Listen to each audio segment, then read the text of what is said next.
I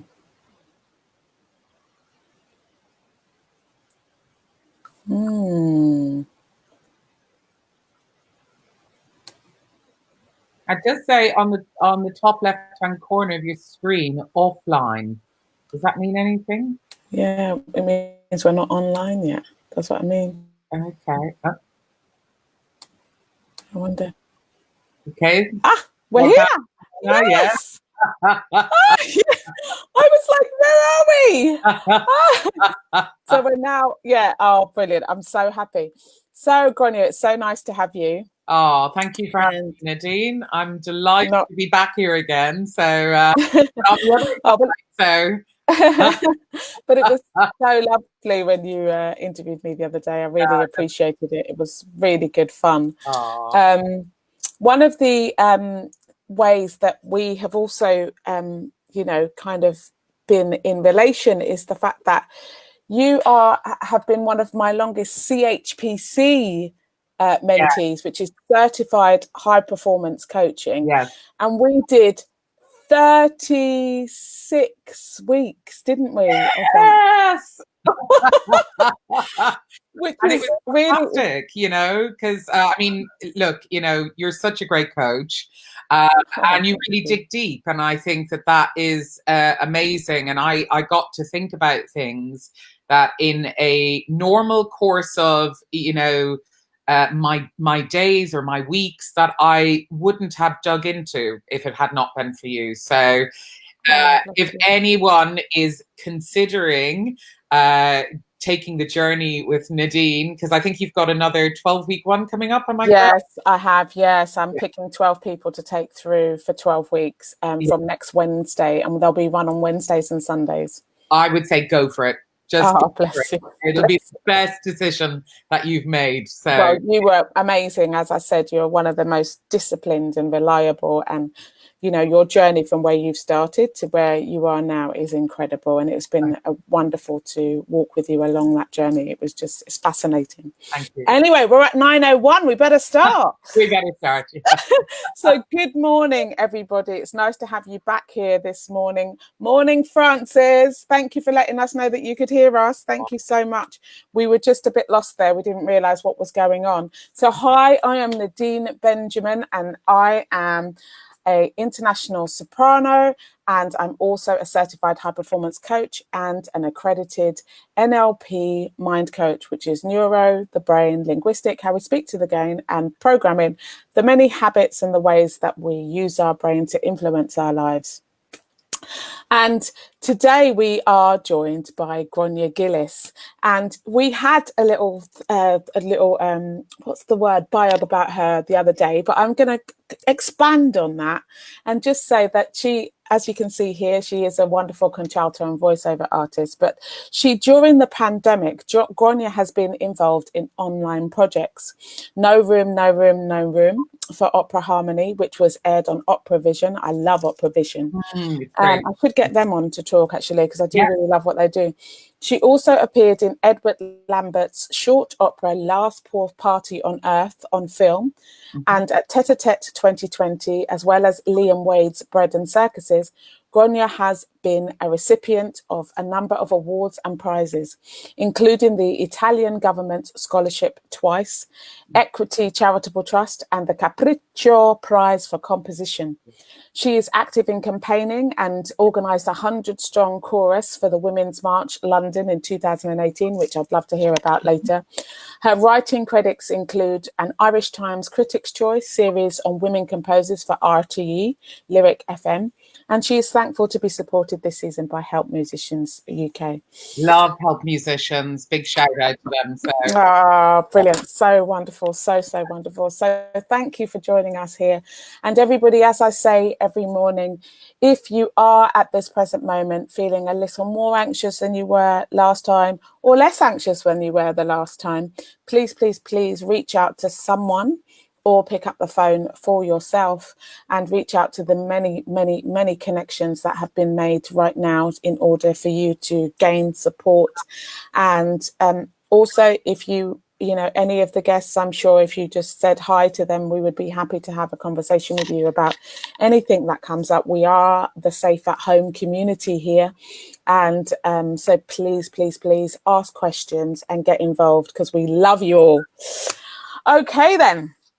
So tell us, before your world as a singer, tell us about that. You know, what went on in your world? Yeah, well, I trained as an actress at the Bristol Vic Theatre School. So that was basically, I did a music degree even before that. I was singing during that. I was also composing and running projects. And in my summer holidays in Cork, because I went to University College Cork, and a big shout out to them as well. One of the best periods in my life was going to university.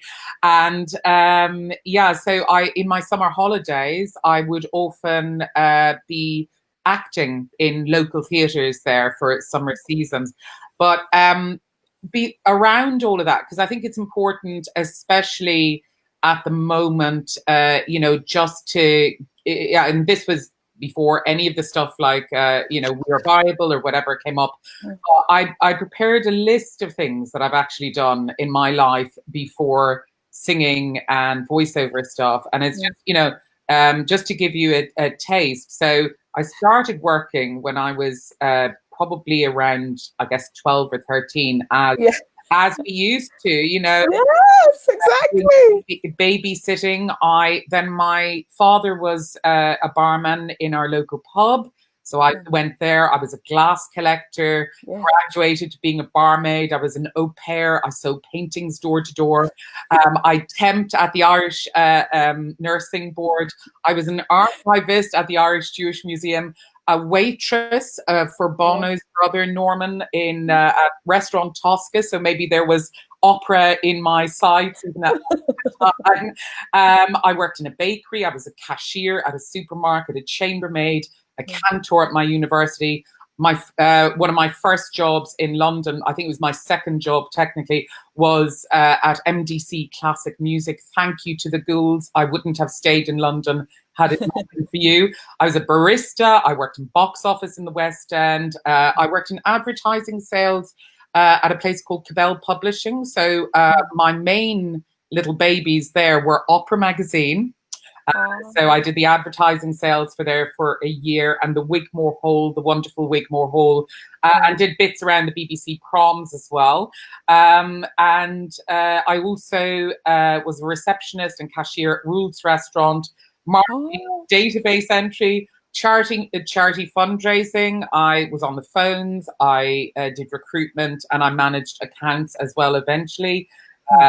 Some of the big charities, a teaching assistant, a teacher. I did promos, food events, an NVQ level 2 coach in customer service, places including the cabinet office and the home office. I was a busker for TfL for a couple of years, and then latterly an actress, a tutor, a voiceover artist, a writer, a yoga teacher. I trained as a yoga teacher, and now an opera singer. So you see, I mean, this is what I love about doing this, is because we recognize, especially at this time, and I would suggest everybody do this, especially, I mean, I'm a person that works with people in transition, because we're always in transition, I believe.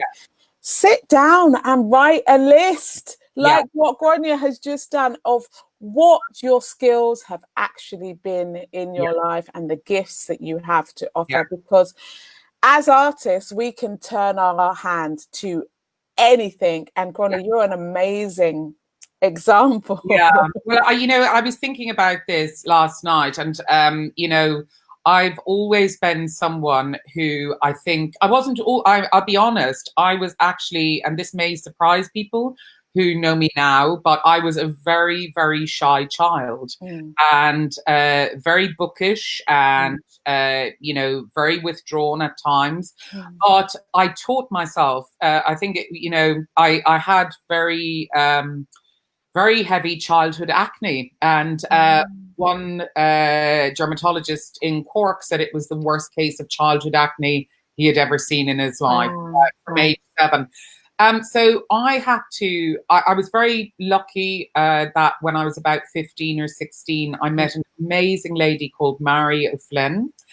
And Mary was just wonderful, but she was one of these people, you know, who was vastly ahead of her time. And she used to use these laser treatments, and also got me to do these kind of how shall we say, like a food fast, but I don't want to put it in a way that it wasn't fasting, it was actually detoxing my body. Because I had like hypersensitivity around dairy and all of that sort of thing. So the reason I'm saying all of this is because I had to teach myself to be confident. And I was very aware of that from a very early age, that I needed this skill of confidence. And really what it's brought me has been the ability to actually be very confident that I can turn my hand to anything. I was listening to Yehuda yesterday, and I do agree with him about being authentic, but I think especially for the type of life that artists live, which is peripatetic and which is you know, not the most steady or is secure, the main security that you have is yourself. Absolutely. You do need to, I think, have the ability to blag a little. Because the blagging a little actually, I think pulls you towards the edges of your ability. And suddenly you discover that you have abilities that you never knew that you had. Yeah, I think when he was talking about blaggers, he was talking about the blaggers that are con artists. Yes. No. But I think, you know, it is a little bit of that fake it till you make it. Absolutely. You know, I'm in recovery. That's one of the first things we learn. And you know, I've never ever gone. I mean, I've done so many job interviews for like jobs in between acting, and I have never gone into a job interview thinking I won't get this. I'm always like, I absolutely have the ability to get this. Whether I want to stay in this particular job is another thing. But I think realizing that we are so capable as artists of turning our hands to anything. If you can cope with a conductor who wants one thing from you, a director who wants another thing from you, you've got a lot of noise often behind you on an opera stage. And if you can cope with all the different things that are happening and do the singing and do the acting and do often, you know, now you have to be able to, it's not park and bark. Thank God, I think. You have to be able to move well as well. You know, to be able to cope with all of that means that you already have a lot of skills. Yeah, exactly. No, absolutely. I agree. Morning, John. Lovely to see you. He's saying morning to me. Morning, John. I absolutely agree. I mean, I think as artists, the wealth of our skills means that, you know, we are absolutely unstoppable. Yeah. You know, and, you know, we can, if we focus our minds to whatever we need to do, we can be anything we want to be. Absolutely. You know, so yeah, I totally. So, I mean, that is a well journeyed life and filled with lots of adventure that I'm sure actually informs who you are as an artist. Absolutely. I mean, I've always loved adventure. Yeah. And I was thinking about this, you know, amazing for me that an incredibly, you know, as I say, up until about age 14 or so, I was such a shy child. However, I grew up in an amazing seaside town called Fountainstown, which is so off the map that not even people in Cork know about it. Although it's getting a lot of people going there at the moment because it's right next to the sea, so it's a beautiful place. I was so lucky, you know, growing up there, because it was right by the sea. There were lots of woods around there, and it really fed my imagination. And also, my parents were really into like opera. We had, you know, my first operas were Lucia de Lammermoor and Aida, that we had on LPs. So, and my dad had it brought over from America. So, and I remember it was for some reason I had this ability to be able to, even with the shyness, to be able to corral people into doing projects that I wanted to do. So I was absolutely obsessed with the sound of music. Oh, me too. I desperately wanted to be Julie Andrews. I mean, I'm going to be honest about that. And so at age, I think it was 11 or 12, or around, I think it was around that age, I put on during the summer holidays a version of The Sound of Music. And I managed to get everyone in our neighborhood involved in this in some way. So I played Maria, of course, and directed. We had a lovely neighbor who we all called Granny, who lived next door, Granny Morrissey. And she had this slope going up. So that was our Alps. And yes, we basically got most of the way through with all the songs and everything, and then we forgot the ending. My brother, who was playing Ralph, who obviously is the young guy who becomes a Nazi. So Ralph ended up running away with the Von Trapp family over the Alps. So it was, and you know, it was amazing. Like some of the, we had black bin bags as our nuns' habits with a little bit of paper. And just, you know, such a precious childhood in a way. And so very, very lucky to have had that. And and I've forgotten the question. I'm so No, you're grand. I was gonna come in actually, because you know, you've been talking about singing and how you had singing and opera from a young age. You know, I know you've been doing this investigative thing with your voice. Yeah. You know, so what is the difference between, because you're seen here as a contralto, what's the difference between a mezzo and a contralto? It's a really interesting question, and it's one that I sought for many years. And then 2 years ago, I happened to be in Berlin at the same time as Dolores Zajic. And I sent her an email. You know, huge fan of Dolores for years. So we met, and she was the first person who definitively said to me, "You're a contralto, and these are the reasons why." So the reason, you know, the short reason why is the break in the contralto voice from the chest to the middle is quite wide. So it goes from middle C roughly to about G.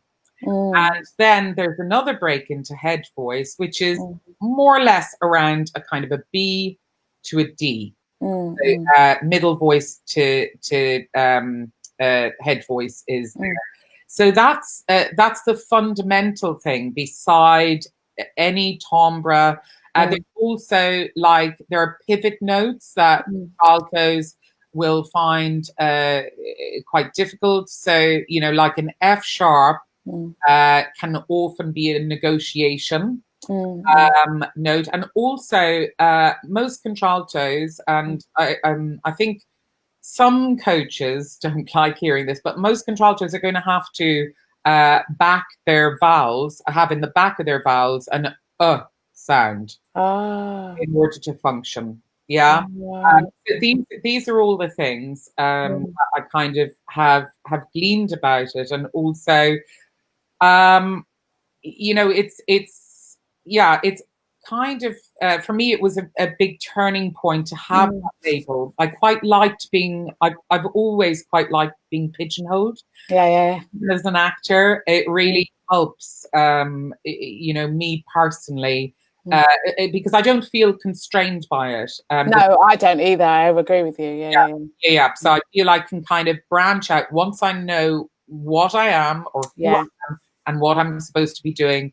it's much easier for me to function. So yeah, and I know that's not the same for everybody, but I would agree. I mean, it's why I now specialize in Verdi, because actually I believe that I can be so massive with that. Yeah. And there's loads more parameters for me to go. And also my American songs. Yeah. I just know, I know what I do within those things. And it means I've got a lovely playground then. Yeah, absolutely. So I really identify with that. John is just saying we create our own canvas. And Linda Olivia is saying such a wonderful childhood memory. It really is. It makes me smile every time I think about it. Yeah. So in terms of being a contralto, what are the kind of roles that you will sing? Well, I've got, I'm a dramatic contralto. So really, we're really looking at the big Wagner, Verdi roles. Yeah. And I think it's very interesting. I've always, one of the records that I was really obsessed with when I was in university was the record of singing. And it's huge, lots of volumes to it and stuff.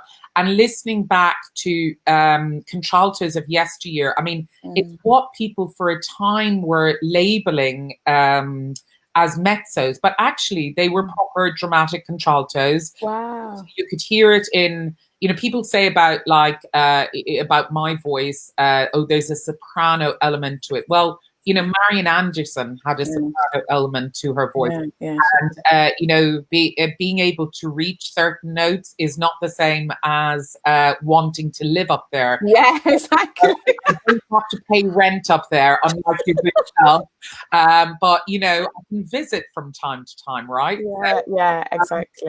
And definitely when you look at the, when I'm working on a program with a wonderful dramatic soprano, her very well, Marianne Town-Smith. And we're working a bit on things like the duet from Aida and all of that. And there's a Amneris is one of those those pivot roles that when you look up on Wikipedia about these dramatic contraltos of the 1920s and 1930s. Amneris is one of those that pops up in all of their biogs pretty much. And, that seems to have been a kind of a foundation role for going on to the Wagners, the Frickas, the Valtrautas, the Siegfried Erde, some you'll get the odd who can do both Siegfried Erde and Rheingold Erde. Although I'm told in Germany it's normally they're kept separate. So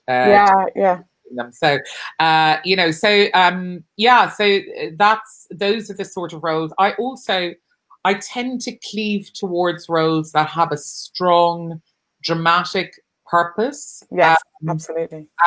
Because my background is as an actress. It's one of my strengths. And I really like also, playing women who are complex. Complex mothers is a specialty of mine. And funny enough, it was always a specialty of mine when I was an actor as well. So it's really funny that you talk about Amneris, because some actual singers have sung Amneris and then went on to sing Aida. So it's that they weren't necessarily contraltos, but it's amazing how that the role of Amneris is a good pivot role for different directions. Yeah, absolutely. Yeah.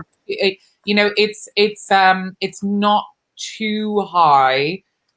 If you've got like a proper dramatic contralto, like the ones of yesteryear were, there's no reason why you can't. Again, it's that thing of visiting and not paying rent. That's her music isn't completely all written on that at that high tessitura, so it's very approachable. So tell us, we're here today to talk about the political artist. So anybody, if you do have any questions for Gráinne around this, please, really do ask. And if she can, she will answer. Like, I don't know, like they say that any art or any artist is political anyway, because we express life, you know, and art is a sacred act almost. Yeah. You know, what would you, how would you to start talking about being a political artist? Tell me. Well, essentially politics is about people and ideas. You know, I guess my whole thing with artists is I'm very drawn to artists who have a big humanitarian aspect to their personalities. Now, not a lot of people would know this about me, I think, except if they'd been to university with me. But I specialised at one point in Baroque music. And I sang quite a bit of Handel and Vivaldi.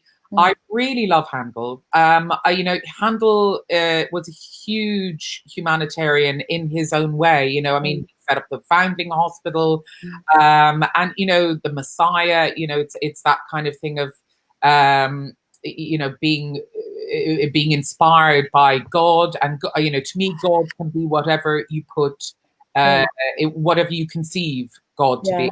So, you know, definitely there's some divine inspiration in Messiah, I feel, as a work. But also, you know, people like Verdi. Verdi took an 11-year break to be from composing to be involved in Italian politics. There's a lot of nationalism in his work. You know, Shostakovich, Prokofiev, Beethoven, Ethel Smythe, who I know. Ethel Smythe was so involved in the you know, especially suffragette politics. And I did this. I did some voiceovers for a book, which I think was Bad Girls. I can't remember the name. Or Rebel Girls, but it's about Holloway Prison. But you know, there are anecdotes there about her having her toothbrush, and you know, George Bernard Shaw coming to visit her, and she was conducting the inmates who were suffragettes, you know, in March of the Women and all of that. You know, then you know, I think you know, we have the wonderful, you know, kind of 20th century people like Kurt Weill and Brecht, you know, who are overtly political.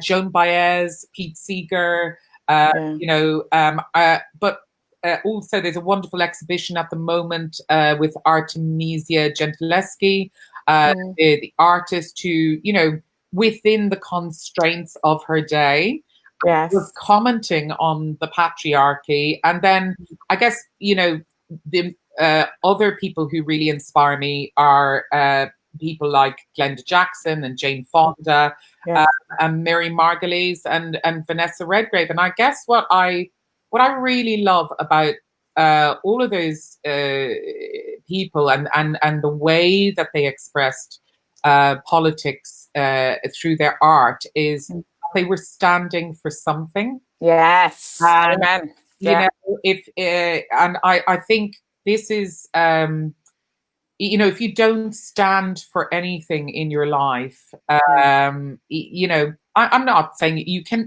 totally live your life without standing for anything. That's absolutely possible. But, you know, really, I think you have to have a kind of, I think the rounded artist is going to know so much about their character, that they actually, I mean, I always ask about my characters, how would this character vote? Because you know, voting and affiliation to a political party is, or to a political ethos, is actually kind of, it's one of the things that we don't talk a huge amount about as artists, but it does inform our lives, and politics has a direct impact on our lives. And for example, the last role that I did, which was Ada in Bread and Circuses, well, Ada was definitely, in my view, I didn't say this to the director, so I hope that this isn't too much of a shock, but from you know, she is a right-wing you know, supporter, and that's very far from my political beliefs, but I have to honor the character, and that's, you know, one of the things that informs it for me personally. So yeah, that's what we were talking about earlier, isn't it? Just yeah. being able to turn our hands to the stories and build our characters from, as you say, kind of fake it to make it, but from the research. Yeah, that's how we deliver true artistic stories. They don't have to be our story. We're supposed to get out of the way anyway. You know, I think, you know, you're never meant to comment on your characters, but you are meant to love them. Yeah. That can be really hard.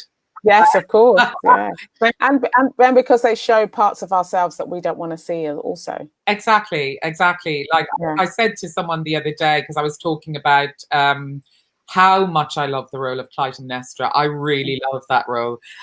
You know, but I said I said to that person, I said, I get the crazy out in my characters. You know, I get to experience that, and I love that.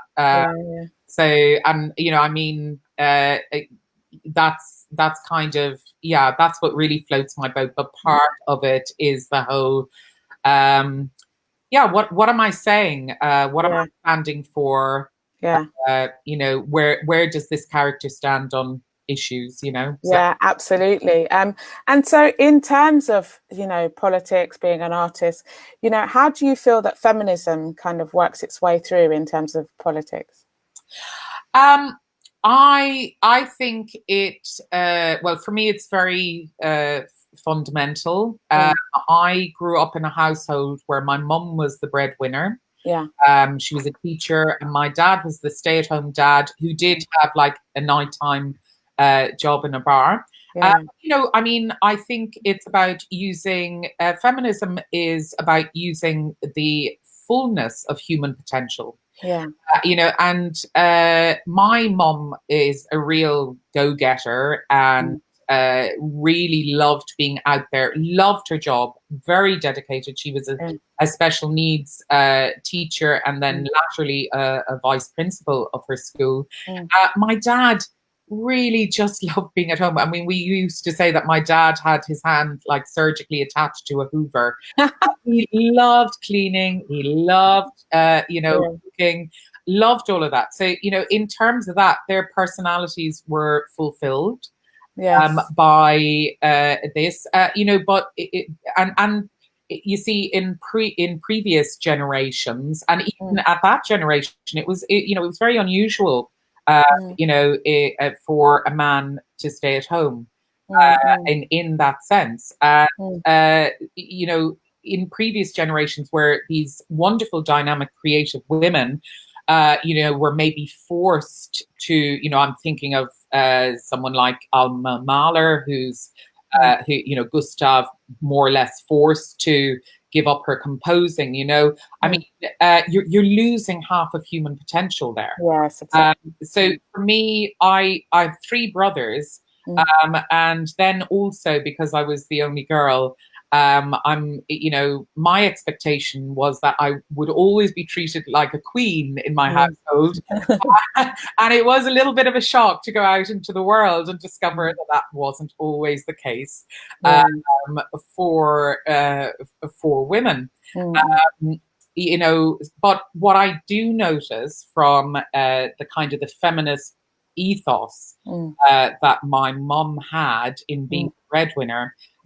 One of my brothers is gay. His husband, lovely, from Japan, lovely hero. But my other two brothers, you know, they cook, they clean, they help their wives. They're really super supportive of their wives, and do the childcare and whatever.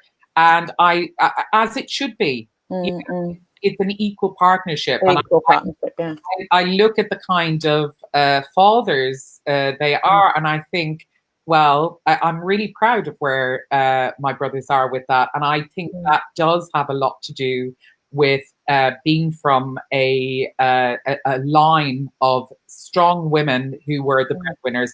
Because my mum's mum before her ran like 100-acre farm in Kerry.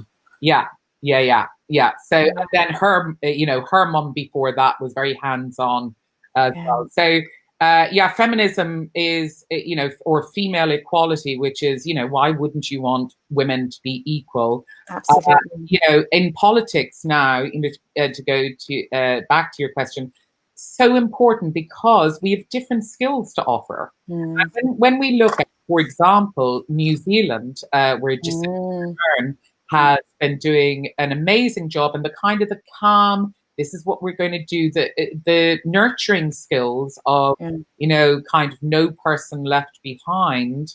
That's something that women can bring to politics. Women are used to being collaborative. That's something we can bring to politics.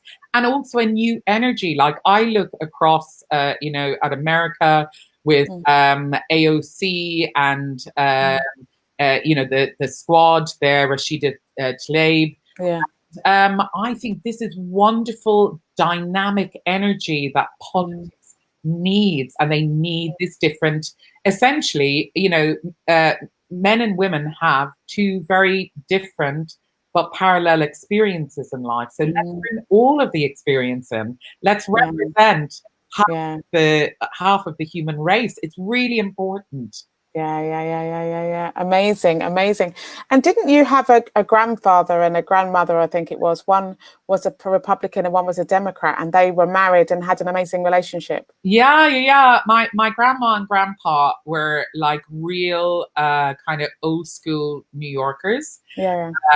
My grandmother actually was from Ukrainian and Russian background. Her parents were Ukrainian and Russian. And my grandfather was like, totally Irish American. He was a Democrat. She was a Republican. My grandmother was a really strong woman. She had 5 boys, and she was like yay high, and they were all, in the best way possible, terrified of her. She was a force to be reckoned with. And my grandfather had this kind of ebullience. I remember, like, at age 17, I think I was about 10 years old, and then really kind of mortified about everything. And I remember him dancing around our house in Fountainstown, like going to our castle in Spain, kind of going like this. He was very involved with local politics as well, very supportive of his local candidates, very supportive of, he was a CEO at New York Bell Telephone, and he was very supportive of especially Irish people. I think he had that very Irish American thing of just loving the Irish. And actually that's how my dad and my mum met, basically, because my grandfather had his protege, a guy called Bill O'Mahony. My mum was teaching Bill's nieces. They saw an opening for a matchmaking opportunity, and they introduced my mum and dad when my dad was over in Cork on a visit. And this is also something to say about, don't judge everyone by the first time you meet them, because my mum absolutely loathed my dad on top. She saw him as this kind of brash American, who was swanning in. The only thing she did notice is that he had incredibly good manners. He then wrote to her a series of love letters, or a campaign of love letters over a 6-month period.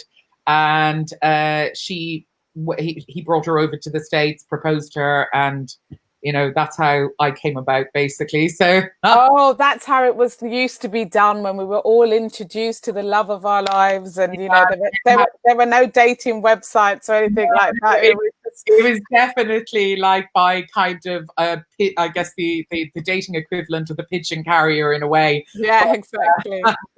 All the neighbors involved and everything. But that's their story as well. So if you were to tell, give 3 tips to people to let them know, how could they become involved more in politics, or, how they could just learn a bit more about, politics. Because I know that just, especially around this time of our lives, this is a time where it is really important to understand, as you were saying, where you stand.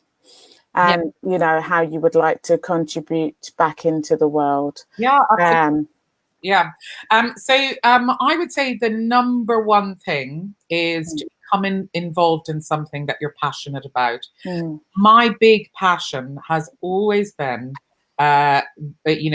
feminism and the equalizing of history. Reflect an accurate version of history. So that's why I wrote, in 2000, I wrote that a series on women composers for Lyric FM. And that was really when very few people were talking about women composers. So, but for me, it was like I had to, actually, it arose out of UCC. I wasn't able to get onto the music tech course. And so I had to come up with a self-taught module. And I thought, well, all this question about why are there no female Mozart? Why are there no female Mozart? Just asking it in a slightly different way. So that's my passion. And that is a lifelong passion. I was out on the streets of Dublin, back in the 90s, protesting against the lack of female reproductive rights. For me, it was a big journey to 2018 with the repeal of the 8th, and a very emotional to have followed something through over, that kind of 2-decade or so period as well. And it's wonderful when you do triumph. Like, that's the big payoff, because politics and political change takes time. So the first thing is... And you also did the London March as well, didn't you, with all the women? Yes. So I was, that came about really because this is in 2018 as well. It was a wonderful year. This came about because I was really incensed about the children being kept in cages at the border. I really feel very, very, very strongly. Children can be the unwitting victims in politics, especially of policies like that.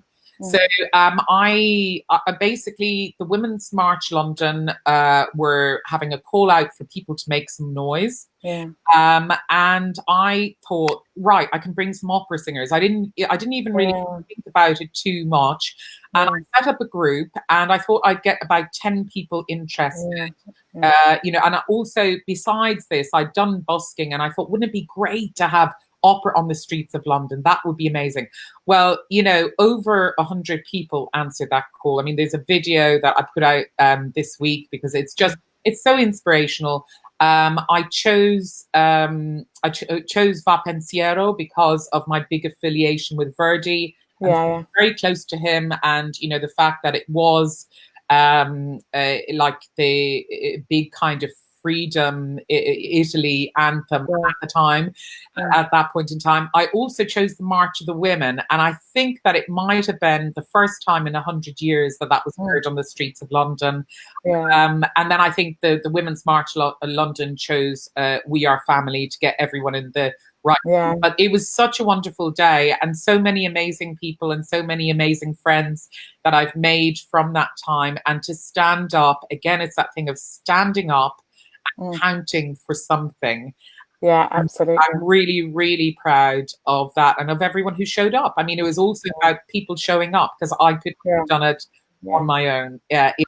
Way. And a mirror of that is the opera singers that went out and stood and sang Va Pensiero again, which I was one of them. So doing that was just it's just really wonderful. Anyway, number two, tell us number two. So for me, read about history and watch documentaries. The reading about history is so important, because if you understand history, you can understand the present, actually. It's very easy to see patterns of behavior, even 100 years back. I mean, one of the things that's been interesting, because I've been researching for a number of shows. I've got about 5 shows in my head that I want to create and produce. But one of them is about contraltos. And a friend of mine sent me a cutting from I think it's like a journal. Basically about the contralto Ernestine Schumann-Heink. And she gave a concert during the great pandemic of 1918. And it says in this, and all the audience sat at the concert wearing gauze masks.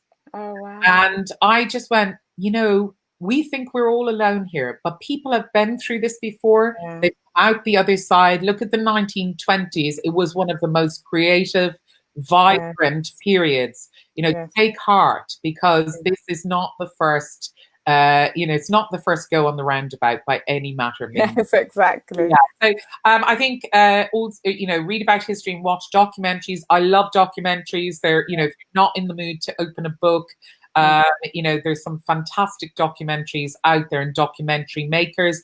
I really love I think Dia Khan, Meeting with the Enemy. It's a really lovely documentary of she meets with white supremacists and they hate Muslims, and they come to, you know, her journey through that is amazing. I promise you will be uplifted at the end of it. And also follow learned people on social media. My pick at the moment really is Heather Cox Richardson. Yeah, she's got like 348,000 people listening to her at the same time or something. Yeah, she's incredible. She's really incredible.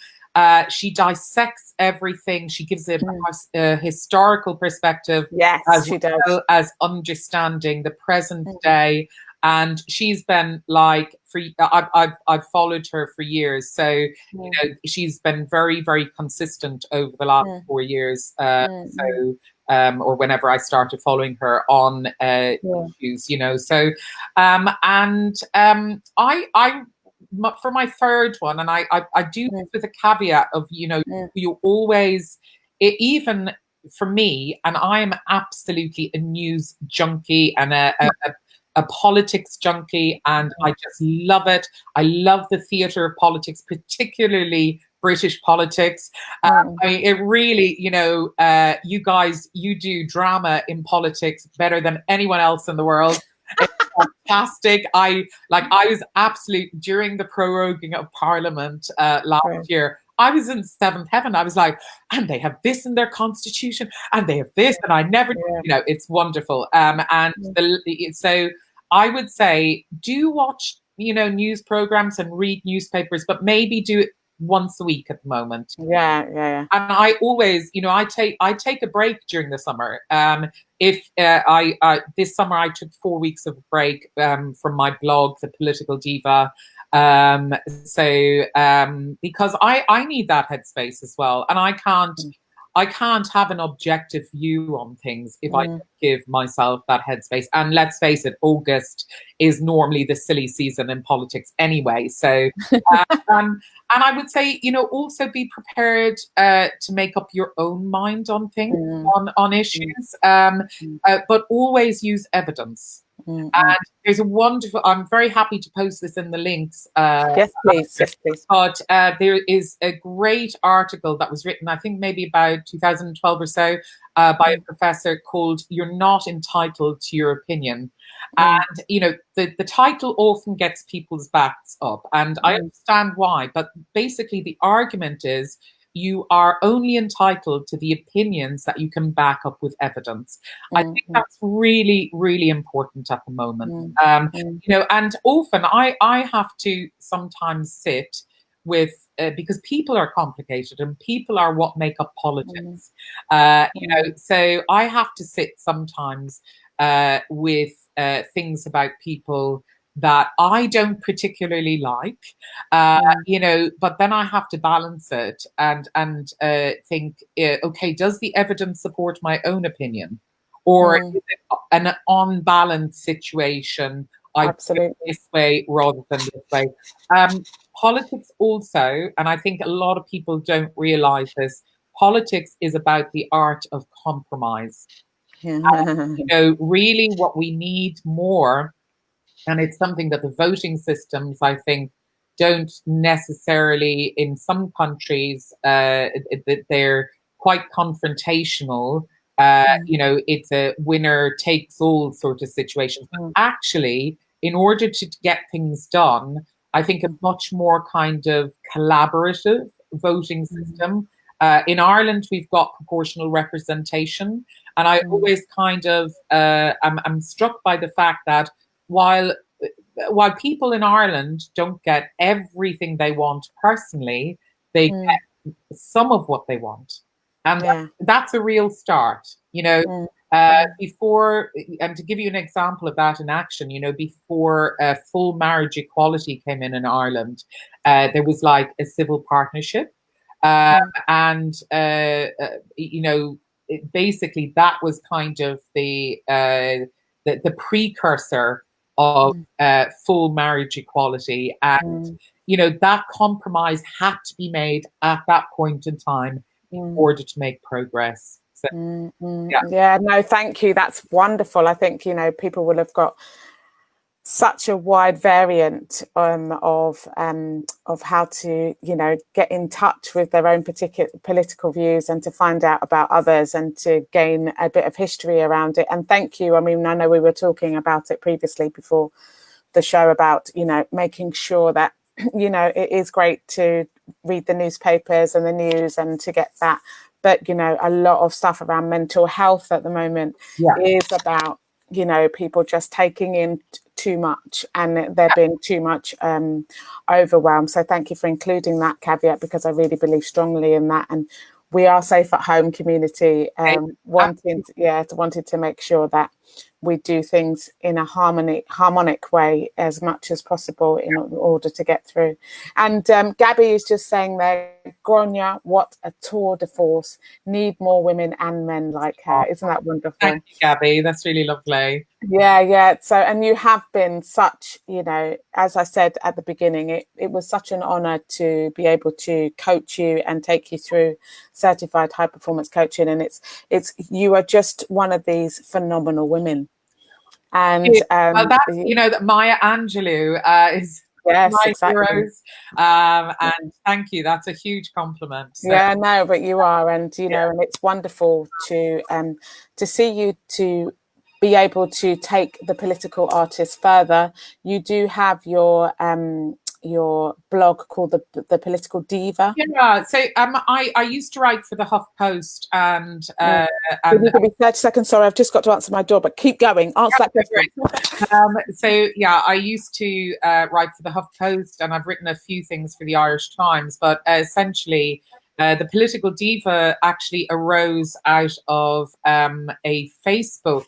my Facebook interactions and people contacting me and through Facebook friends saying, we really, really enjoy, you know, reading your opinions, or I've learned so much from reading your opinions, and from the links that you've provided and everything. So I kind of decided at one point a few years back that maybe it would be a good thing to shift it all onto a page, because at the same time, I do know on my personal page that people can maybe become a bit overwhelmed.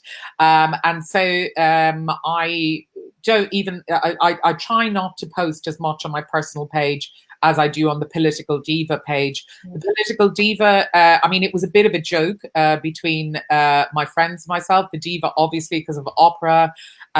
But essentially what I've built up is a really nice community where I post articles.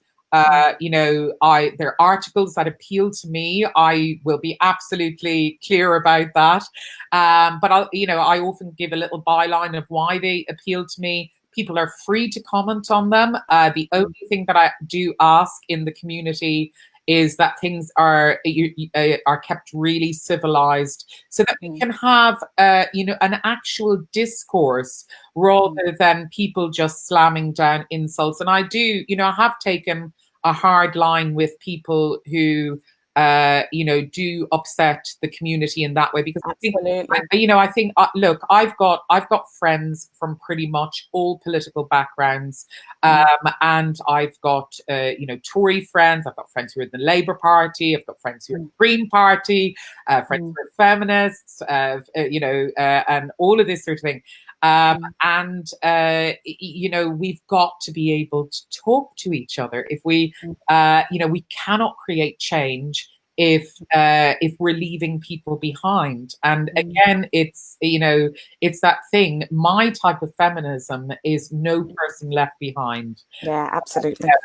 So I think what I've tried to create is a platform for discussion so that people don't feel that they're alone as well. Because I think people often go on about social media about, it's a terrible tool. And I see the negatives with it. I honestly do.